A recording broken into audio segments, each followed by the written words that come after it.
Good evening. The television and radio stations of the United States and their affiliated stations are proud to provide facilities for a discussion of issues in the current political campaign by the two major candidates for the presidency. The candidates need no introduction. The Republican candidate, Vice President Richard M. Nixon, and the Democratic candidate, Senator John F. Kennedy. According to rules set by the candidates themselves, each man shall make an opening statement of approximately 8 minutes duration and a closing statement of approximately 3 minutes duration. In between, the candidates will answer or comment upon answers to questions put by a panel of correspondents. In this, the first discussion in a series of 4 joint appearances, the subject matter has been agreed will be restricted to internal or domestic American matters. And now for the first opening statement by Senator John F. Kennedy. Smith, Nixon. In the election of 1860, Abraham Lincoln said the question was whether this nation could exist half slave or half free. In the election of 1960, and with the world around us, the question is whether the world will exist half slave. Now, this is not standing still. But, good as this record is, may I emphasize, it isn't enough. A record is never something to stand on.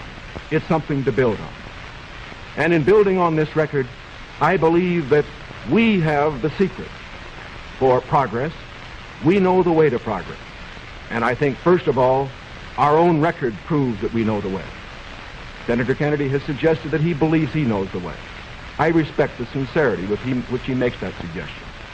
But on the other hand, when we look at the various programs that he offers, they do not seem to be new.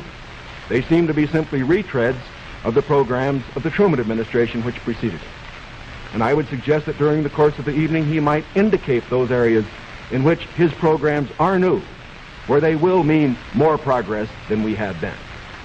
What kind of programs are we for?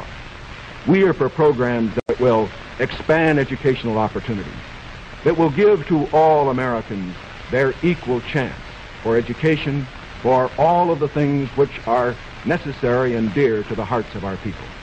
We are for programs, in addition, which will see that our medical care for the aged is much better handled than it is at the present time.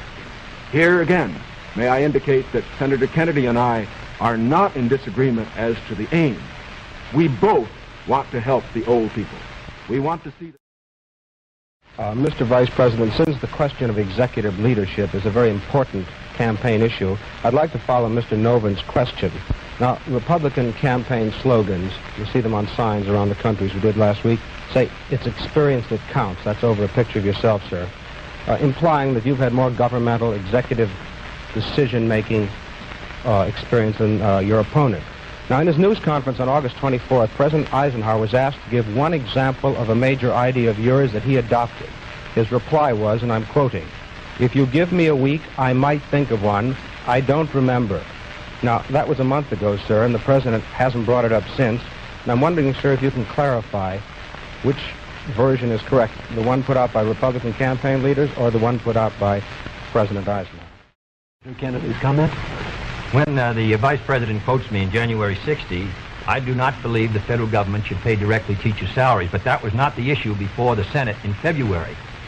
The issue before the Senate was that the money would be given to the state. The state then could determine whether the money would be spent for school construction or teacher salaries.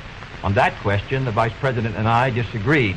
I voted in favor of that proposal and supported it strongly because I think that that provided assistance to our teachers for their salaries without any chance of federal control. And it is on that vote that Mr. Nixon and I disagreed, and his tie vote his breaking the tie defeated the proposal. That's the same percentage that it was 20 years ago. And as far as the absolute gap is concerned, we find that the United States is even further ahead than it was 20 years ago. Is this any reason for complacency? Not at all. Because these are determined men. They are fanatical men.